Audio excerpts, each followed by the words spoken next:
Thornton. As you can see, I've been around quite a while. I currently work for Axiom Corporation as a technical unit leader. I have a unit called Quality Assurance and Delivery.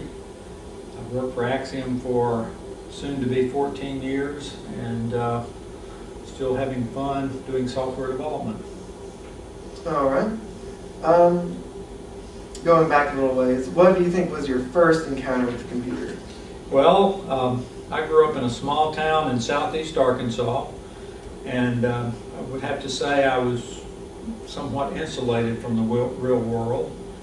And my first ever computer experience was when I came to Fayetteville to the University of Arkansas, and I was an engineering student, mechanical engineering, and we had, I can't even remember the class, but it was Fortran 2, doing algorithms, you know, rather than using a slide rule, doing calculations. And I thought it was really neat that you could write a few statements in Fortran and generate reports of all these calculations rather than doing it by hand with a slide rule. So my first experience was punching cards, Fortran 2, really pretty simple. I think the card decks were maybe a quarter of an inch thick, you know, maybe 10 or 15 statements, but I was just fascinated by the power of that computer. All right. How do you think, how is it different? How is that different? I mean, obviously it's really different from today, but do you think maybe you could expand on that a little bit? Well, things are vastly different. I think that computer was a 1401, if I recall, and so it had card input, maybe paper tape input. You know, I don't know how much memory the machine had, maybe 16K of real memory, but I don't know much about it. I didn't know much about it other than I programmed it. And over the years, there were, I guess, the precursors of personal computers. I was amazed that we had a computer that had 256K of memory, because the first computer I worked with out of school was a 32K Model 30, IBM Model 30.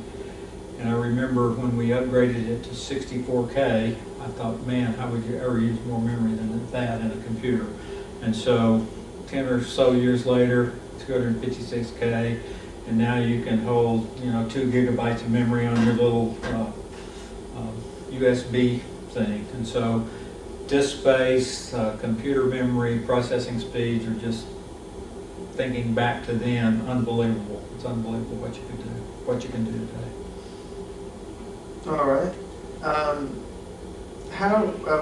You obviously you said that you attended the University of Arkansas, and maybe you could describe maybe how your coursework was then, how your collegiate experience was. Well, I went the first 2 years of my college career at then Monticello, what was it called? A&M, I guess Arkansas A&M at Monticello is now the University of Arkansas at Monticello. And I essentially took all the math and history and chemistry and physics and all that stuff that I needed to not have to take that here in Fayetteville. I came here for my last 2 years. I was in mechanical engineering, was focused on heat transfer, a lot of calculations. That was in the days of the slide rule. But there was this computer. I also remember I believe it was a Wang. The first Wang system had these little Nixie tube calculators, and so you could actually do calculations on a little, you know, multiply and divide on a little machine, and it was essentially a computer. And so I was fascinated by that stuff, but I mostly focused on mechanical engineering courses, lab work.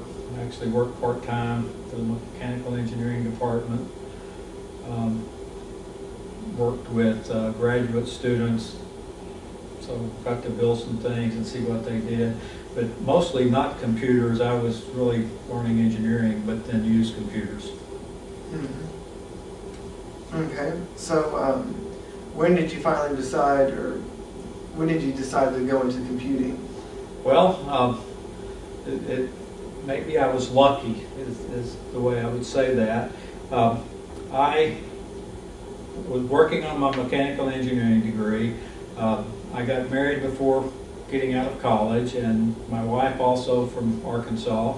And so as we were heading down the path to graduation, I interviewed companies looking for mechanical engineers.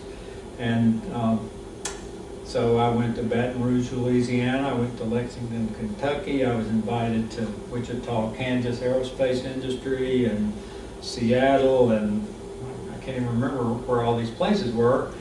And the problem I was having is I didn't really want to leave Arkansas. And so I had actually signed up to interview IBM, and it was Lexington, Kentucky typewriter manufacturing plant, and they needed mechanical engineers. And so I went into that interview, and after about 10 minutes, I told the interviewer that I really wasn't interested in that job because they were talking about designing keys and momentum and inertia of typewriters, and I thought, man, that just wouldn't be interesting to me. And so I just essentially stopped that interview because I thought I was wasting his time and mine. And so happened that I guess my name got to the IBM people in Little Rock, and got a call. Many people know Bob Oliver, who's part of this thing, and I think he's pretty well known across all of Arkansas and maybe the world. And anyway, Bob Oliver called and said, would you like to interview IBM for a different type of job working with computers? And the job would be in Little Rock. And I thought, that might be okay. And never even thought about working with computers until that point. And anyway, went and talked to Bob and the people in Little Rock, and it was a technical job, systems engineer, and met a couple of people who may also be in this thing, Wally Anderson and Dick Remke. They already worked for IBM, and they were pretty neat guys, and they took me to visit their accounts, their customers, and that, I was impressed by those two guys, and mostly what we did was talk to the customers and drink coffee. I said, I could probably do that pretty well, and the fact that it was in Little Rock and the fact that I was pretty fascinated with computers made me think, well, I'll just take that job. And so went to work for IBM as soon as I got through school, and went to computer training, learning programming languages and really the basics, because all I knew was Fortran 2. And loved it. I enjoyed that job and the work I did over that first 10 years, probably more than anything I've ever done in my life. But I'm still fascinated with computers, and it's unbelievable how much they can do in this day and age. And so, I kind of looked into a really good career that I thoroughly enjoyed. All right. You mentioned a few people when you were talking about your entrance into the computing career. Can you maybe expand on a few of those people and how maybe they've influenced your career? Well, Bob Oliver is just a really, can't think of the right words, a friendly guy, treated people as people, very personable, and must have known most people in Arkansas because he knew people that knew my father, and we talked about that kind of stuff. And he, I think, graduated from Fayetteville and worked in Arkansas his entire career, so he was kind of about what I was interested in at the time, which was staying in Arkansas. And so that was really part of the thing that made me think this would be a good career. And he was actually my manager for a good number of years, and was the type of manager that would let you go do your job, and so to me he was just a first-class person. Wally Anderson and Dick Remke are just two of the brightest people I know, and I've worked with Wally some since joining way back then, and he's still pretty sharp, although he's maybe getting a little old. And so anyway, they're just very bright people, and to me have the right attitude, the right way to work with people. One interesting thing, when you're a person supporting a customer And at the time when I joined IBM, they were both systems engineers also.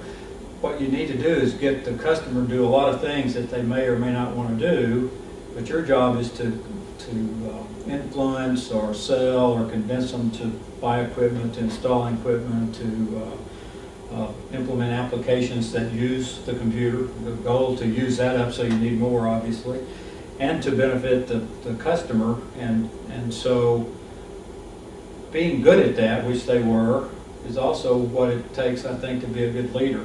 And so I think both those guys were good role models, and both as systems engineers as well as in recent years, Wally actually reported him at Axiom a few years ago, and he still has that same approach to leadership, which is, it's really more about influencing and getting people to do things that they want to do, or convincing them they want to do, rather than telling people what to do. So, great respect for all three of those people. All right. So how did you transfer over to Axiom? Well, I joined IBM right out of college. Spent about 8 years in Fort Smith.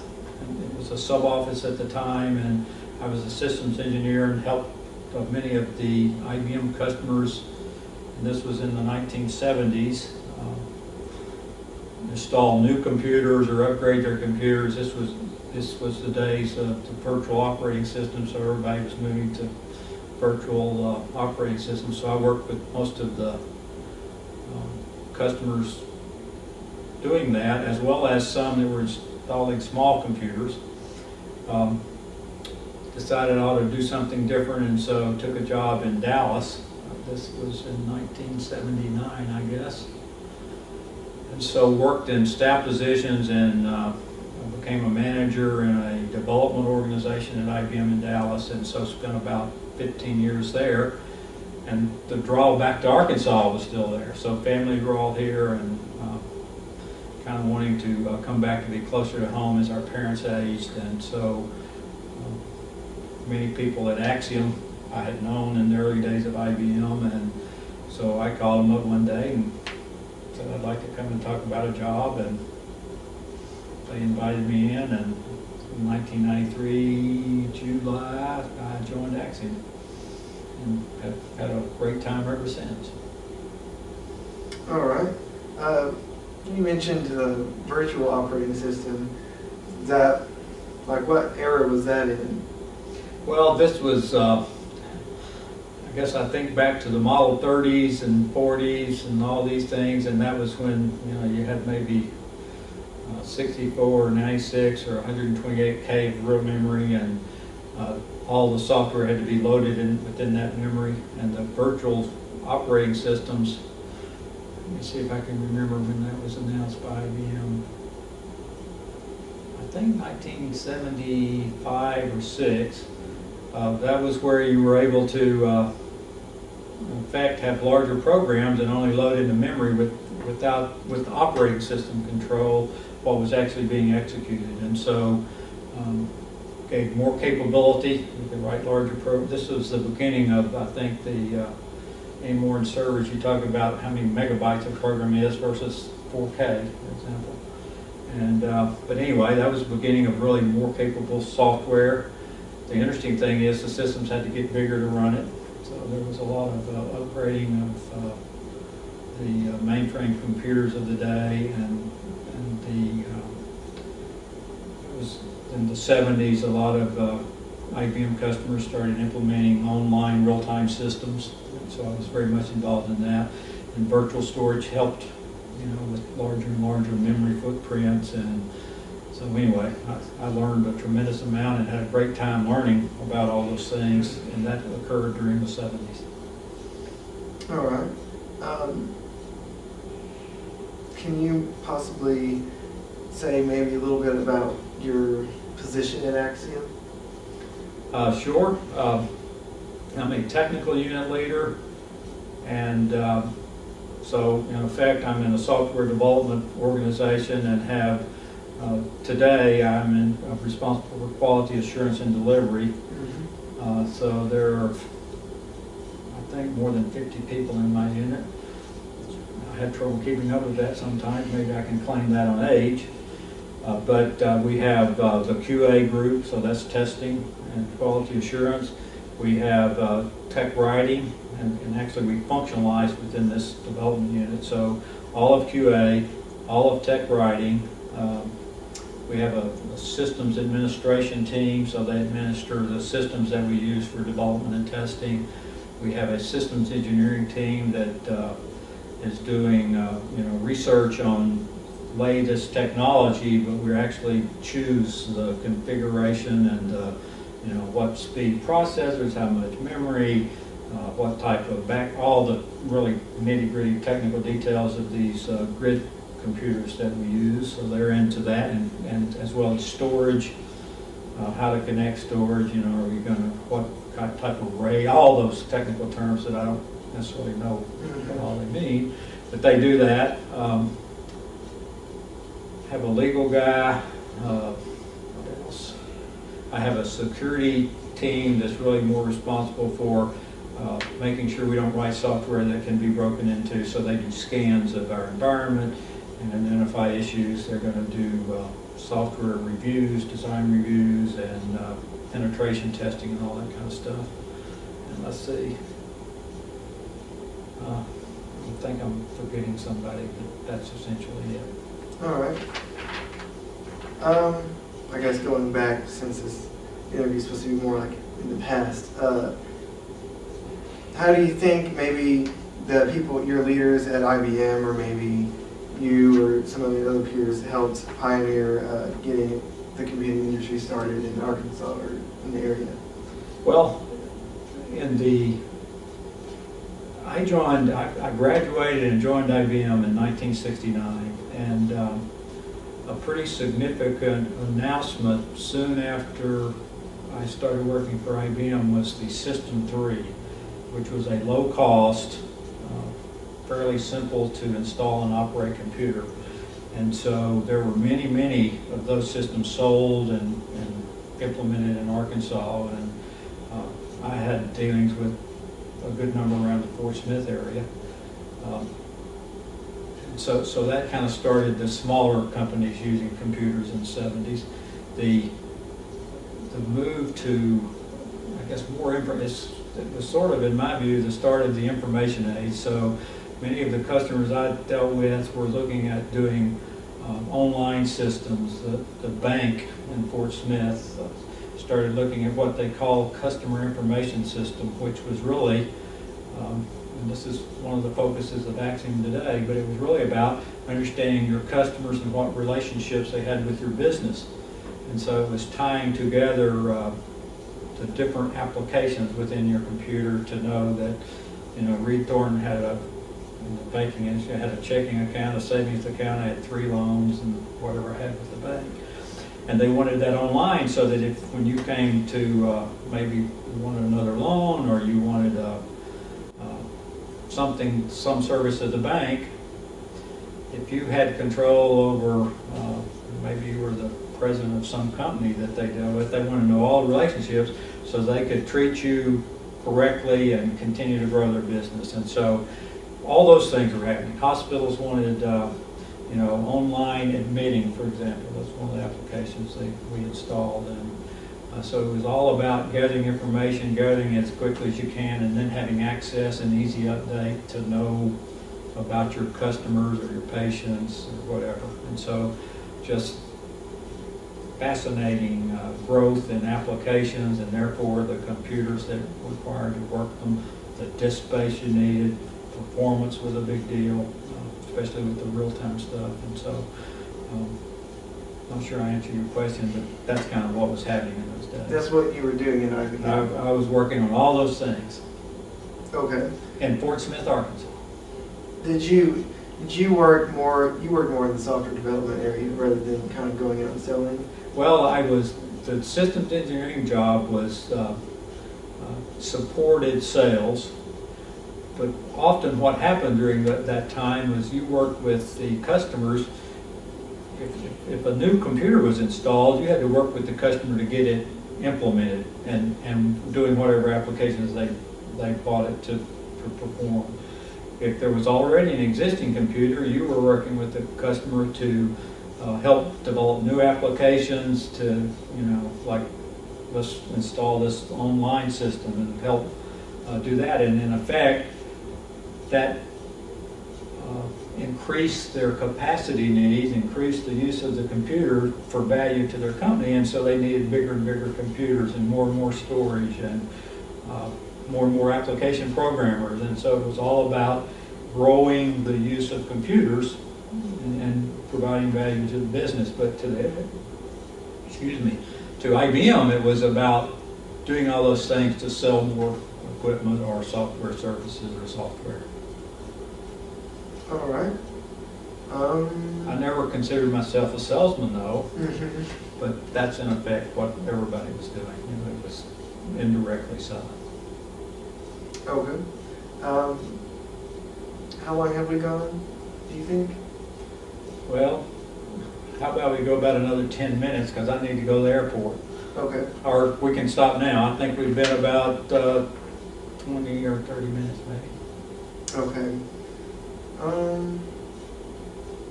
Let's see. Okay, here's a question. Are you, I think you've already answered this, but are you glad that you are in the computing field? I am definitely glad, because I have had such fun through all these years of doing various things associated with computers.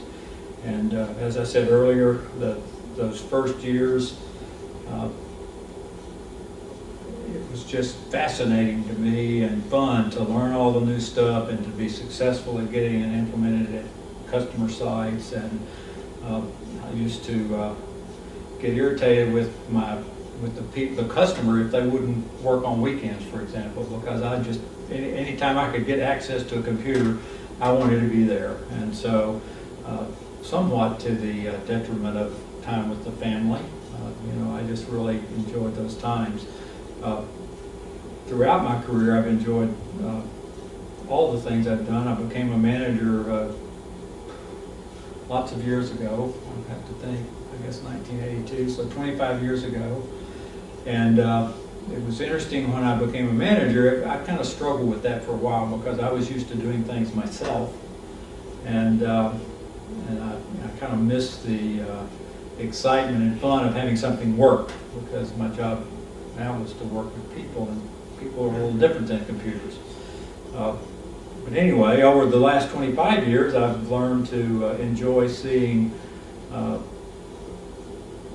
people that report to me be successful and have fun learning. And so certainly over the last few years, I have had maybe close to as much fun, because I have finally achieved that place where I get as much, it's almost like my grandkids. I love seeing people be successful, learning, happy, enjoying work, and achieving success. And so I finally got to the point where it's fun for me to see others do all that fun work. All right. I guess, I don't know if you've already answered this or not, but can you maybe describe a few more of the systems? I think that's kind of what Dr. Chris was wanting you to describe some of the computing environments and stuff that you worked with. Okay. So I got out of college, I went to work for IBM and went off to a 15-week training program, because, as I said, I only knew Fortran 2, and that was not what commercial IBM customers use. They used the assembler language. That was the old 360 assembler. COBOL, PL1 was a big push language at the time from IBM. RPG was a language for the smaller systems. I believe that's about it. So anyway, I went to all those classes and came back, and I actually went away for some military training and came back and moved to Fort Smith.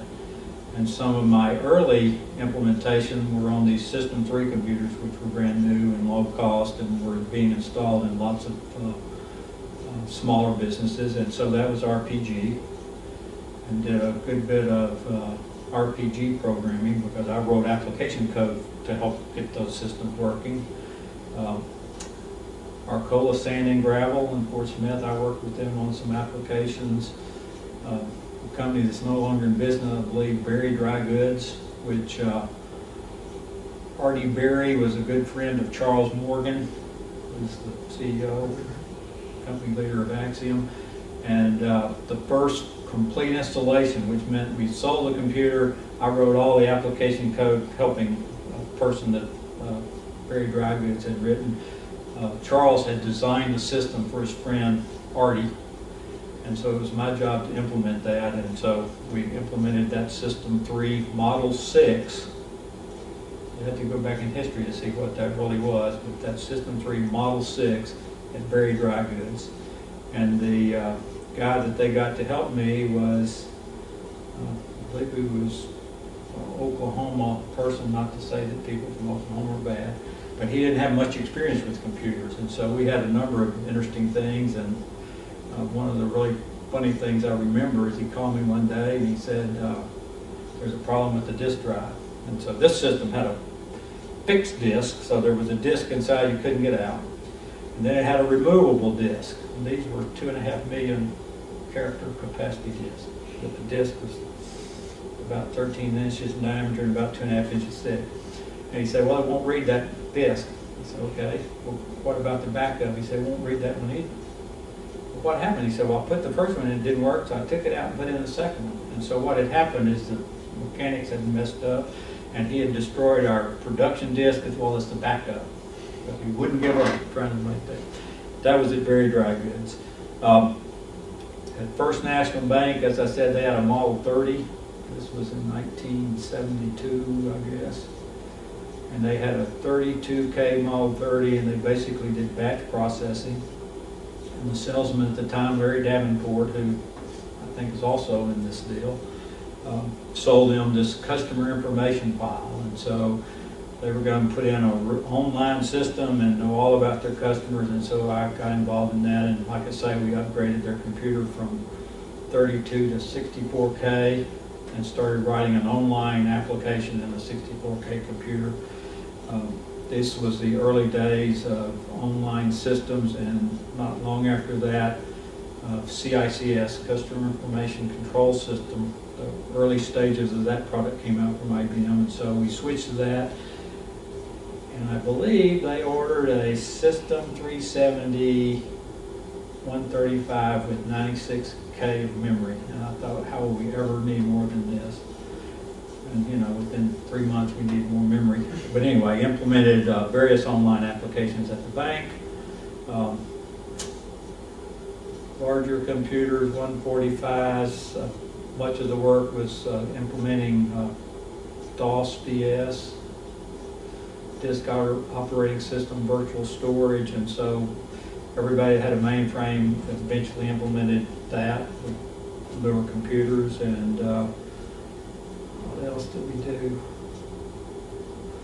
Got involved with some IBM System 7s, which was a process control computer. But I guess it wasn't selling well at IBM, so there was a big press to go sell one somewhere. And we were, I guess, it was good that we sold one, because the salesman made quote, it was bad what we sold it for, because we installed a System 7 at Sparks Regional Medical Center to do time clock processing. So the idea was you put magnetic stripe readers at all the places, remove the time clocks, the old, punch your card, and people just use a magnetic stripe and log in. And so we got that implemented fairly quickly, but there were a few problems, like when you check in with the time card and a nurse supervisor looks, they can say, well, this person came in at 7:32 and they're supposed to be here at 7:45, so I'll give them 8 hours for the day, although they were here a little early and left maybe slightly early. And so with the computer and the application, you got to be exact, when do you charge, when do they get 8 hours, when do they get 8 1/4, when do they get 8 1/2. And it was further a problem that these badge readers didn't have a time. So you didn't know what time the computer thought it was when you clocked in and out. And so there were tremendous issues with paying people overtime because they wanted to get there a little early, but they didn't know what time to clock in, so they clocked in a little earlier, and we were paying people half-hour overtime when, back in the old days of the time clock, they would pay them 8 hours. And so that resulted in having a display of time on the badge reader, so when you stick your badge in, you know what time it is, because they had rules, you know, you can't come in early and do this stuff. And we improved the application to be smarter about not calculating the exact time you were there, and nurses had to spend more time looking at reports rather than just skimming through time cards. And anyway, long story short, it took 6 months to a year to kind of get that system settled down, primarily because we sold something that was not an exact fit, and it was, now I think everybody uses, you know, this kind of stuff, but back then we didn't have the time, we had not good applications, and it was really a challenge to make that work for that hospital. So System 7s, what else? I guess that kind of covers about my 8